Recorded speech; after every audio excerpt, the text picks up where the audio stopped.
70 million years ago, duckbill dinosaurs crossed the ocean to colonize North Africa, and it led to an evolutionary radiation.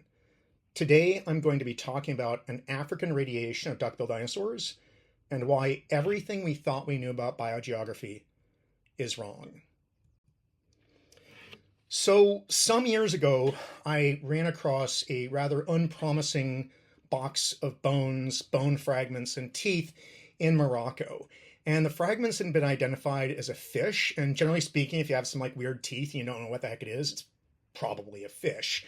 This is actually a pretty good approximation for looking at fossils that are mysterious in vertebrate paleontology.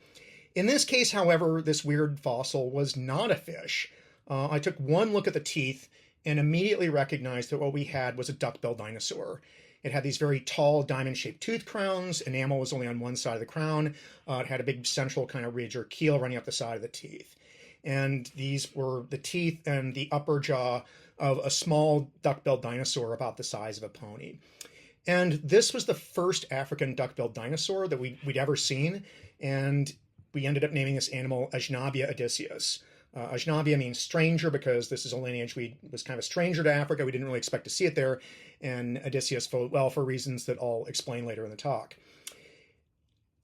This duckbill dinosaur was really a shock, and I worked on some really weird fossils. So, for example, I've worked on Tetrapodophis, the four-legged snake. And it might seem that's really a four-legged snake. Well, actually, that's not that surprising. It's actually highly predictable. You see, snakes, we know from their anatomy and from their DNA, they're just highly modified limbless lizards. So if evolution is true, and we don't doubt that it is, if you go back far enough, millions and millions of years, your snakes should get more and more and more lizard-like until eventually you have something that combines snake and lizard features and basically a snake with four limbs. So that wasn't really that surprising that something like this would exist. The only really surprising thing was actually finding the fossil, because snakes are just so amazingly rare in the fossil record. But it was really a pretty predictable discovery in a way. African duckbills, on the other hand, were not predictable. They were not something you'd expect to find based on what we know about evolution. And in fact, I'd argue that there's a lot of good reasons to think that duckbill dinosaurs should not exist in Africa. So the thing is that duckbill dinosaurs evolved in the northern hemisphere, probably in North America, maybe in Asia. A bit of a debate there, but I think currently the bulk of the evidence tends to favor North America in origin. And then somehow they're showing up in Africa on the other side of the world. Now, it might initially seem that you could explain this distribution, well, continental drift, right? The continents are all connected. And so this would explain how you get dinosaurs from one part of the world to the other. And it is true that if you go far enough back in time, a quarter billion years, 250 million years ago, all the continents are locked together into this single continent, this giant crescent-shaped supercontinent called Pangaea. And at this point, you can basically walk from almost any point on Earth to any other point on Earth without getting your feet wet. You can walk from North America to Siberia to Morocco to Antarctica to Australia, keeping your feet dry the whole way. So the oceans aren't a barrier. And it might seem obvious that species could become widespread at this point, and that would explain why you later find them with these wide distributions. By the time we hit the Cretaceous, however, the world is a very, very different place. This is more than 100 million years later. And by the time the duckbills evolve, Pangaea has long since split up. So first of all, in the Jurassic period, over 150 million years ago, we have the northern landmass, Laurasia, which consists of North America, Europe, and Asia, splits apart from the southern landmass, which is basically everything else. So the southern landmass, called Gondwana, consists of Africa, South America, Madagascar, India, Australia, and Antarctica. This Gondwana landmass breaks off from the Laurasian landmass, and then it starts to break up in the Cretaceous. And so we have West Gondwana breaks off from East Gondwana, and then West Gondwana breaks up into South America and into Africa. And by 100 million years ago, this process of continental fragmentation is complete, and these land masses are isolated by water. So in addition to having these extensive continental fragmentation driven by continental drift, we also have very high sea levels driven by volcanic eruptions. So we have lots and lots of island continents. And this is the world into which duckbills evolve. Duckbills, again, come from Laurasia, the northern landmass, quite likely in North America. around about 90 million years ago. And we start seeing duckbills in North America, things like this in Monosaurus, and in Asia, things like this Amorosaurus, appearing at the end of the Cretaceous. Again, starting around 90 million years ago, they become much more diverse later. And this is after continental breakup, which starts 200 million years ago at the start of the Jurassic period and is largely complete by 100 million years ago. So duckbills are originating in this very fragmented world. So how are they getting into Africa? Well, we looked at the relationships of our little animal, Ajnabia, and it turns out to be related to these European duckbills, a clade that we've identified called the Areniasaurs. And Areniasaurs are found in Spain and France, in this kind of Iberian landmass. And so the implication is that given their closest relatives are in the Iberian Peninsula and in France, that probably that's where they're coming from. And you can see from this map, the problem that this creates is there's several hundred miles of open water between Europe and North Africa. And so the implication is that they had to cross water to get there. How is this happening? It's difficult to say. You know, we're trying to reconstruct something like this 70 million years later. It's possible a herd of duckbills was somehow wandered out to sea. They were maybe swimming out to an island to go find some forage out there, or swept out to sea in a flood, perhaps. They perhaps swam or were carried by the currents long distances and washed up on another continental landmass. Now, obviously, large duckbill dinosaurs aren't going to float very well on rafts of vegetation. They're pretty big, but even great big duckbill dinosaurs come out of the egg as very small little animals, you know, so little tiny duckbills that were probably capable of floating on rafts of vegetation long distances. So either by swimming or drifting or rafting, somehow or other, these things were able to cross the ocean between Europe and colonize North Africa. So is this a very likely hypothesis? Well, obviously no. This is one of the most improbable things you can think of. But as Sherlock Holmes once put it, he said, once you eliminate the impossible, whatever remains, no matter how improbable, must be the truth. It is impossible for continental drift to explain this distribution of duckbill dinosaurs. They evolved too late. The timing just doesn't work. As best we know, there's no continuous land bridges between Africa and Europe this time. So again, that seems to be impossible. So we eliminate these impossibilities, land bridges, continental drift, and what we're left with is a hypothesis which is, while wildly improbable, you know, really, really, really, really improbable, is not impossible, because we know animals do this. We see iguanas washed out to sea by storms and washed up on an island. We see tortoises float from one landmass to another. We've observed these things happen, and we know that this happens. We know islands are colonized by lineages that are crossing water. So it's not impossible, it's just improbable. So we have to prefer this improbable hypothesis over the impossibility of continental drift to explain this distribution. Now you might say, well, this seems, how improbable is this? This is like a once in a million year event or something, right? Well, yeah, exactly. But the dinosaurs were around for more than 100 million years. So you can imagine in 100 million years, once in a million year events will happen 100 times on average. So if you wait long enough, really, really weird things happen in evolution. And I think this is one of the ways in which macroevolution is not like microevolution. It's not just lots of everyday events. If you wait long enough, some really incredible, surprising, almost magical events occur. And one of these is duckbill dinosaurs crossing oceans. So not just the oceanic dispersal, but the discovery of this animal was really just felt so ridiculously improbable, so unlikely. It was like, you know, like a lightning strike. And, you know, lightning doesn't strike twice, as they say. And, you know, part of the reason it was very, very unlikely is this is not even a terrestrial deposit. It's a marine deposit. We're finding the rare dinosaur that floats out to sea and is buried with these mosasaurs and plesiosaurs. So I never expected in my life to find anything like a duckbill dinosaur in Africa. It's the most surprising, kind of wonderful discovery of my career. And so I'm really not expecting to see a second one. But then a few years later, a partial skull of a duckbill dinosaur shows up. And at first I'm like, oh, okay, yeah, we've been there, done that. Duckbill dinosaurs, we know they're here. It's another Ajnabia. And then I took a closer look and said, wait, this thing isn't actually Ajnabia. It's something else. This animal is a different species, an animal we named somewhat, I think it's a sort of euphonious name, which means it sounds good. But maybe not a very creative name, is Mincaria bata. Mincaria is Arabic for beak, and bata is Arabic for duck. So duckbill, but it kind of has sort of a nice ring to it, right? So a few cool things. First of all, we speculated based on just kind of the development of the bone texture that Ajnabia, despite being a very small animal, it's about the size of a pony, was actually mature.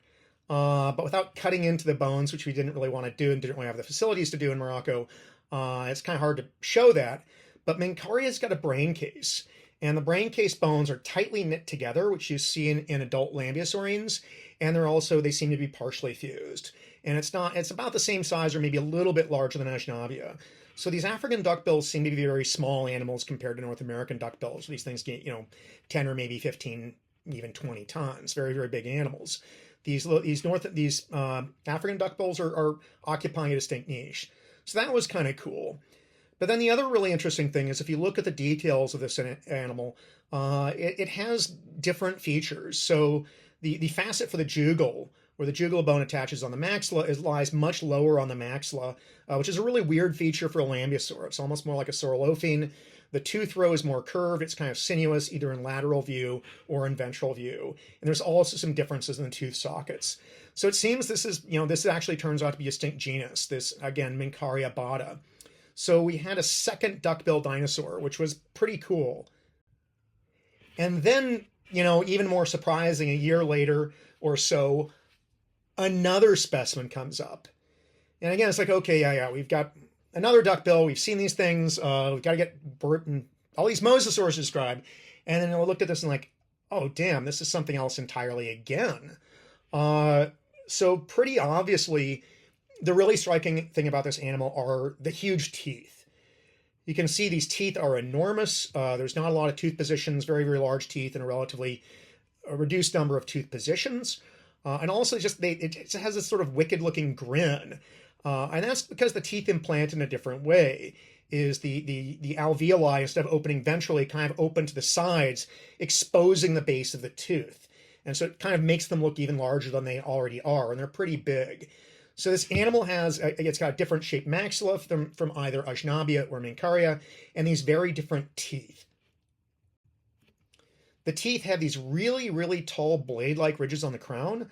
Other duckbills have this central ridge. Here they're greatly elaborated into these huge keels that stick out to the side.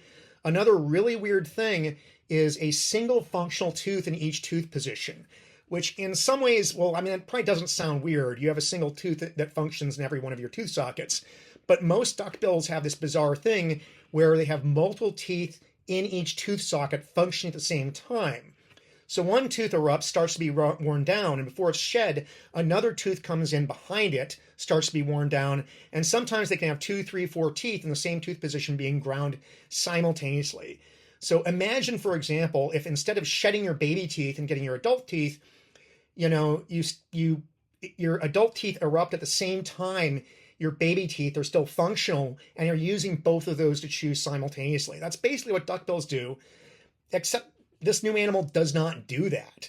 So it's doing something very weird. It's got this reduced number of teeth per tooth socket, very, very large teeth, these great big ridges on the teeth.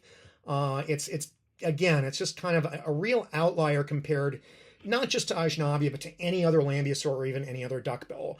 So we named this animal, again, I'd like to think the name has a nice ring to it. It's even less creative than Mincaria bata, is Taleda.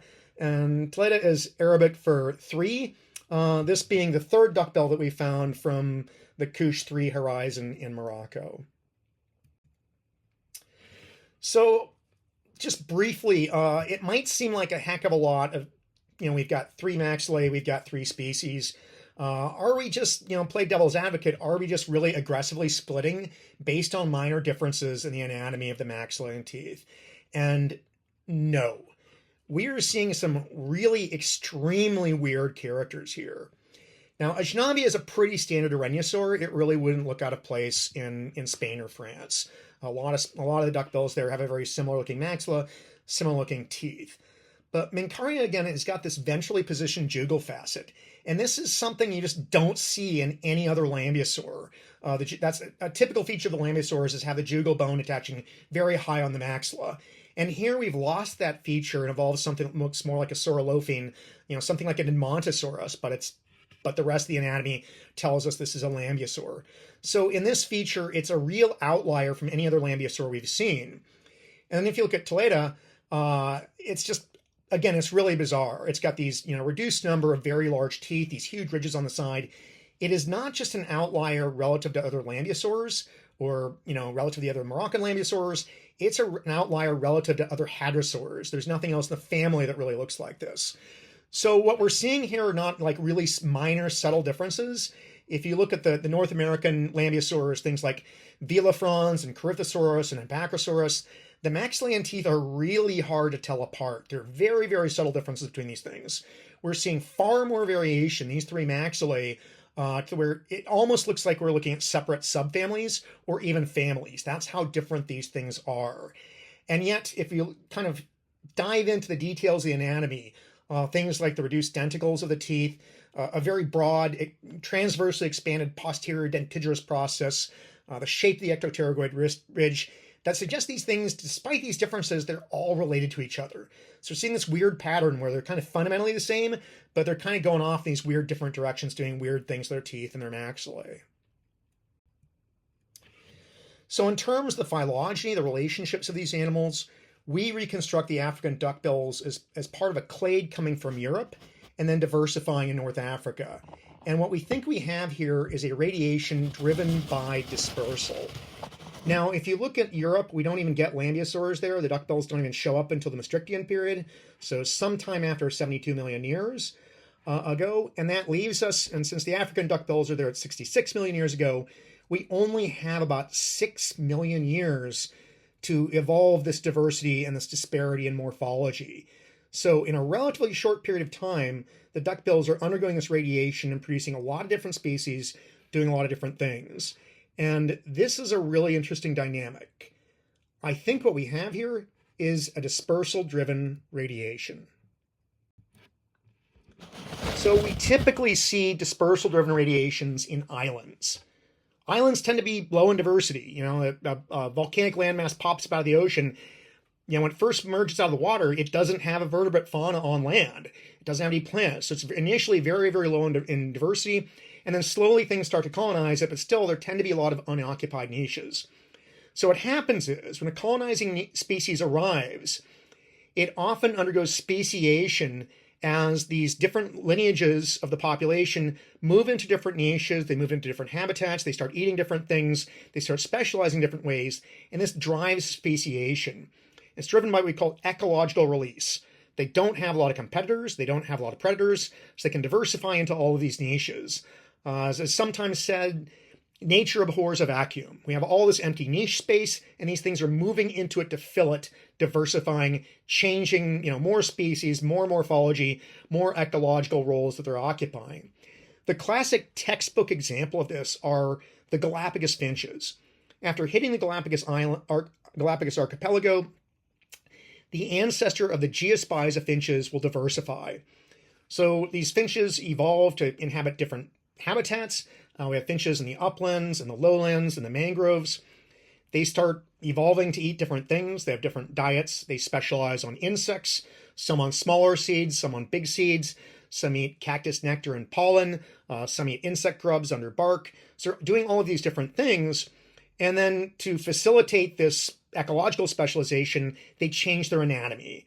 So we have a little skinny beak to eat bugs. We have a somewhat larger beak to crack seeds open, and to crack big seeds open, you have a great big beak.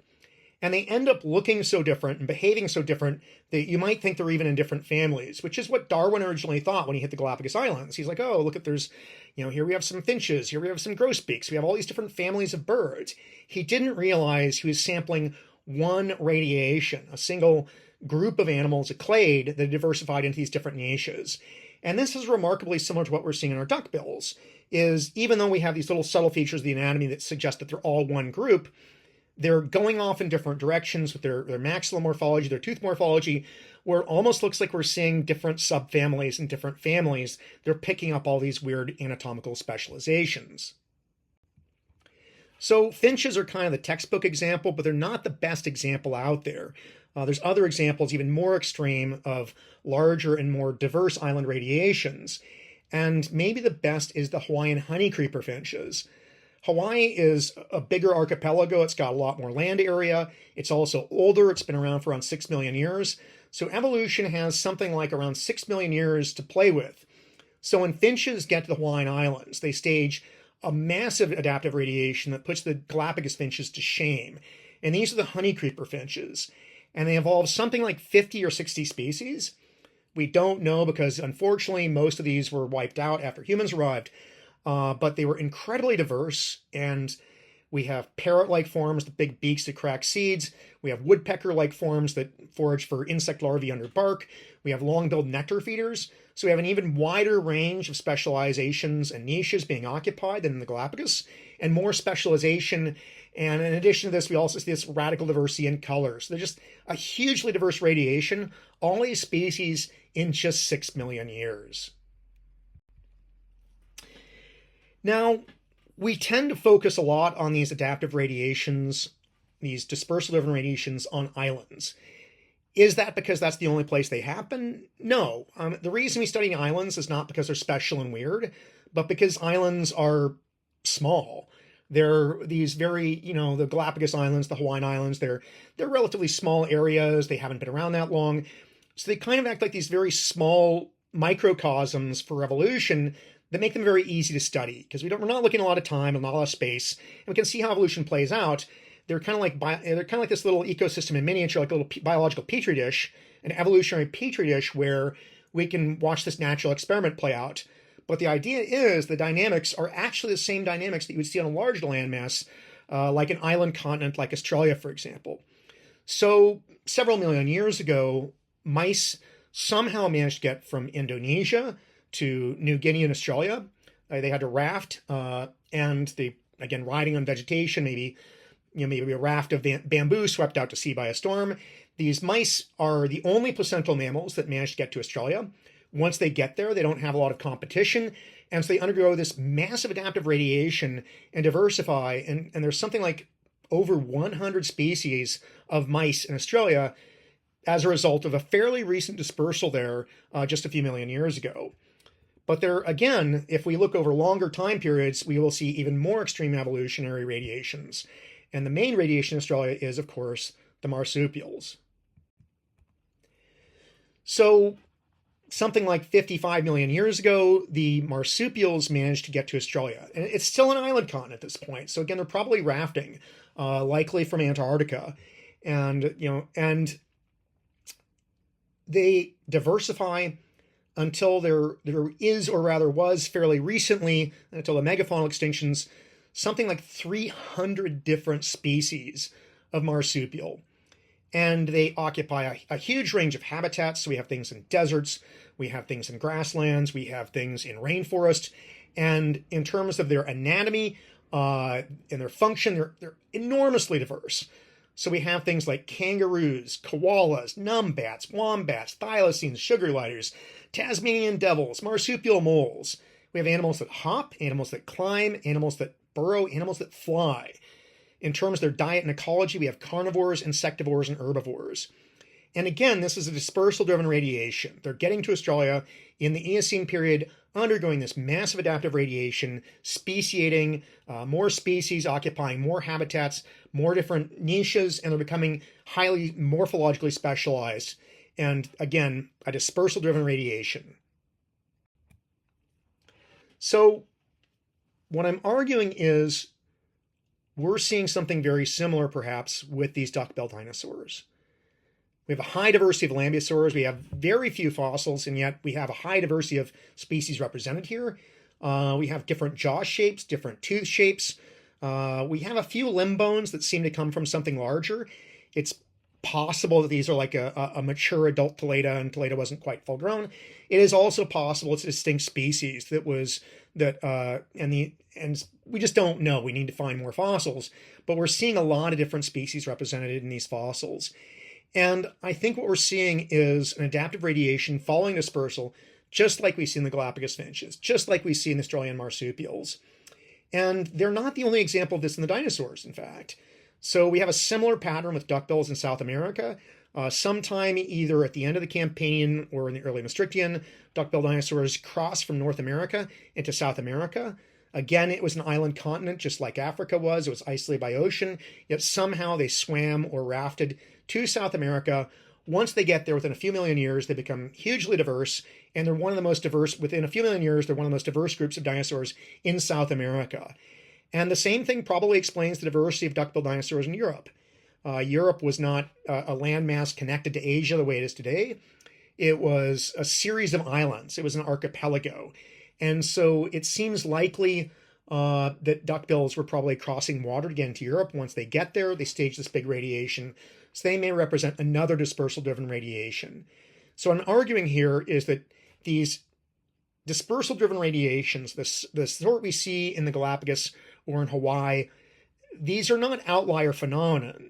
They're a phenomenon that is not unique to islands, but rather the islands are a microcosm of evolution, and the same dynamic is playing out on continental scales with dinosaurs, with mammals, with birds. These things are hitting islands and diversifying, and that this is a really important mechanism for understanding the diversity of the Cretaceous and the diversity of the Cenozoic. What I'm arguing here is that this is part of a paradigm shift, or perhaps more appropriately, a reverse paradigm shift. Okay, so, well, first of all, what exactly is a paradigm shift?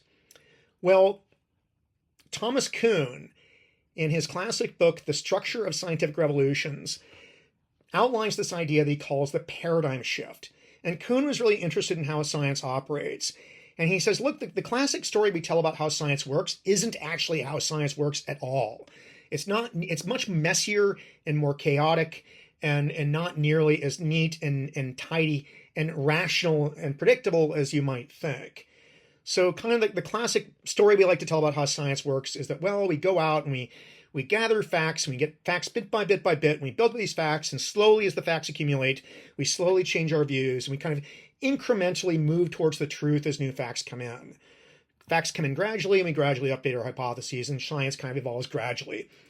And he says this is not how science works at all.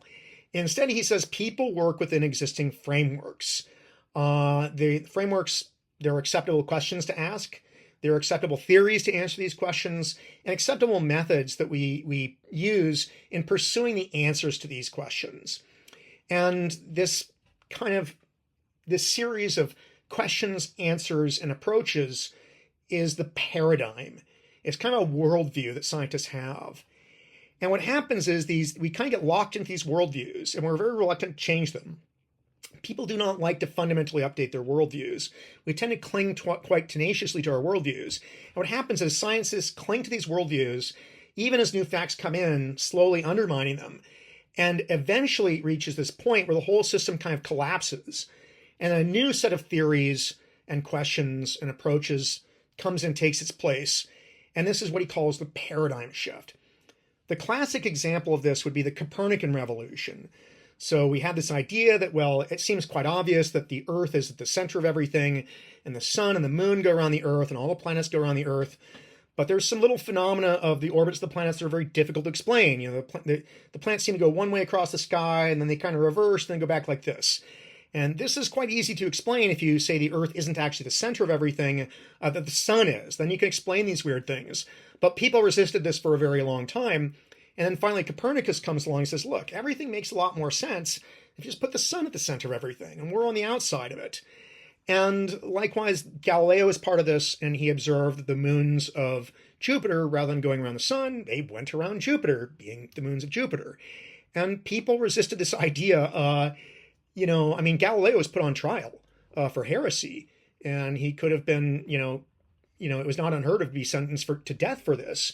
So there's a very strong pushback against this. It was not something that's universally or enthusiastically endorsed overnight, but finally the weight of evidence became such that the astronomers had to concede that, yes, Copernicus was right. The sun, not the Earth, was at the center of everything. And there's a number of these revolutions that we see in the sciences. Another classic one is, of course, the shift from creationism to Darwinian evolution. The idea of evolution via natural selection, the idea that the Earth is very ancient rather than 6,000 years old. And again, people tried to work within this paradigm of the Earth being very recent, that God created everything. Darwin and Wallace found these ideas that didn't quite seem to fit.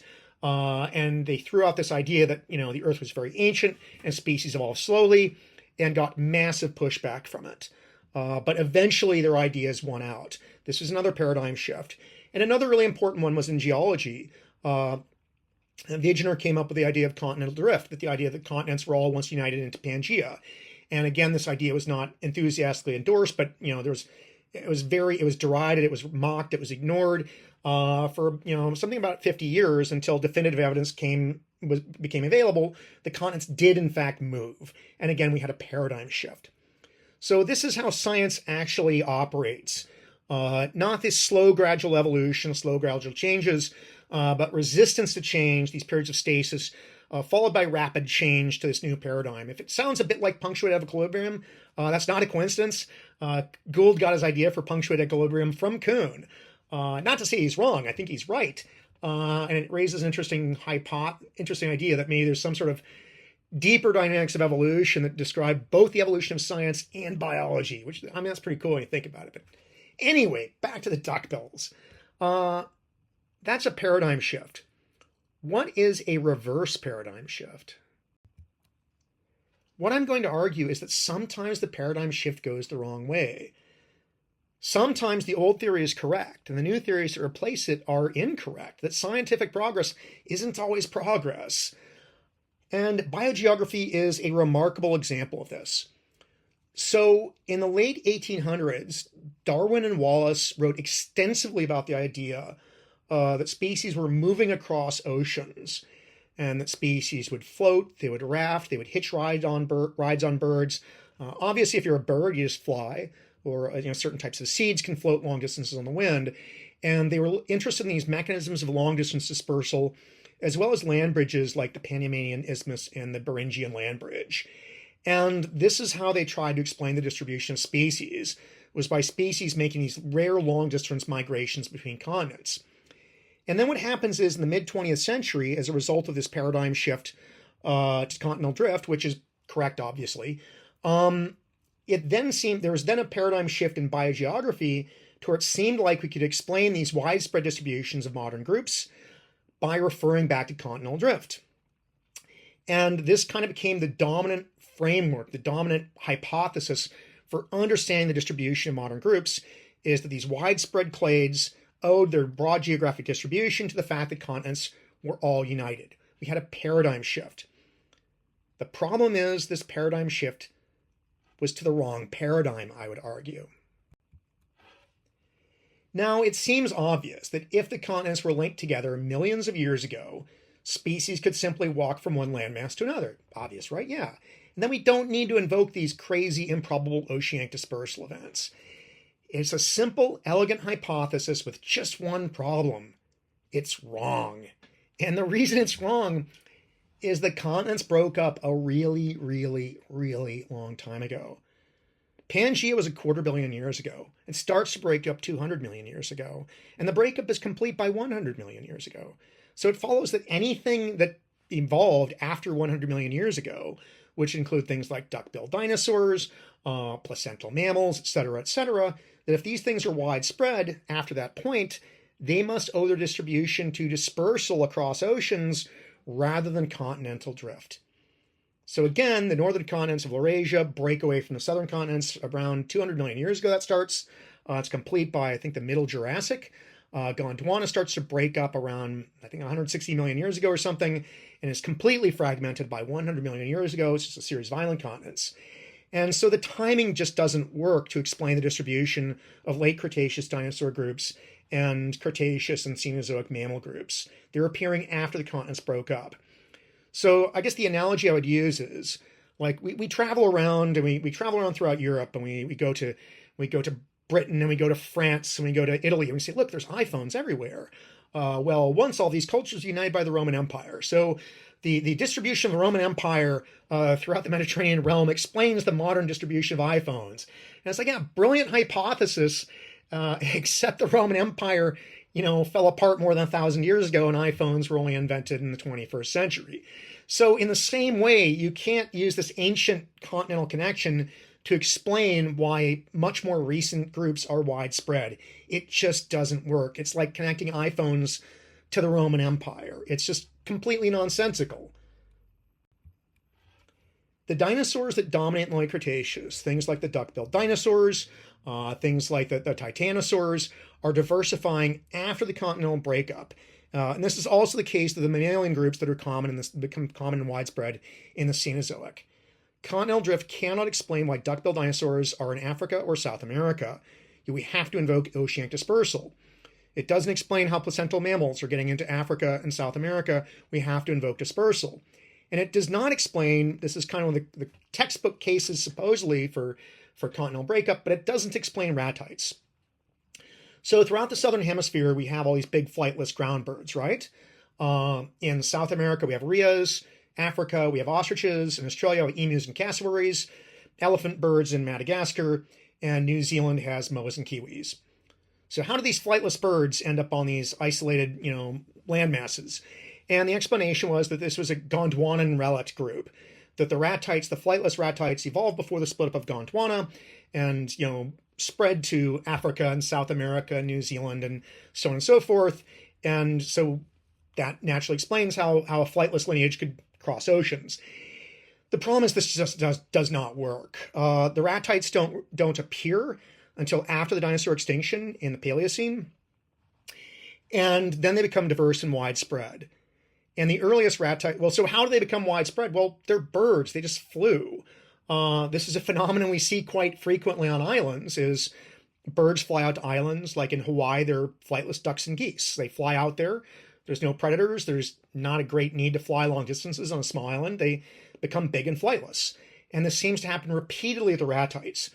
So after the extinction of the dinosaurs, these flying ratites, things like Lithornis, they fly out to all these different continents. There's lots of food there. There's not a lot of predators because all the dinosaurs are gone. And they evolve into these big flightless forms. And then here's kind of one of the really cool things that kind of throws this whole idea of a Gondwanan distribution out the window is ostriches don't even come from they don't even come from Africa at all.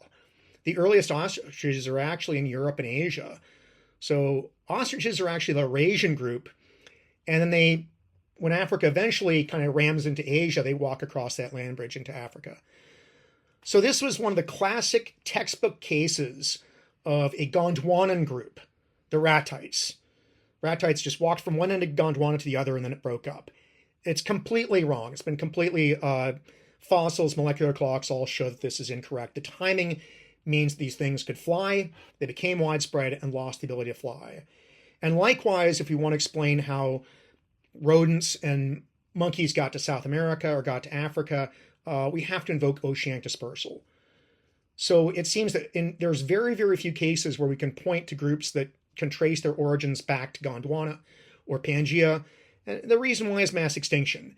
Is it may have been the case that when these continents initially broke up, there would have been fairly similar species on different land masses, but after millions of years, hundreds of millions of years of mass extinction and just background extinction, competition, turnover, those patterns have been wiped out and overwritten by more recent dispersal events across oceans.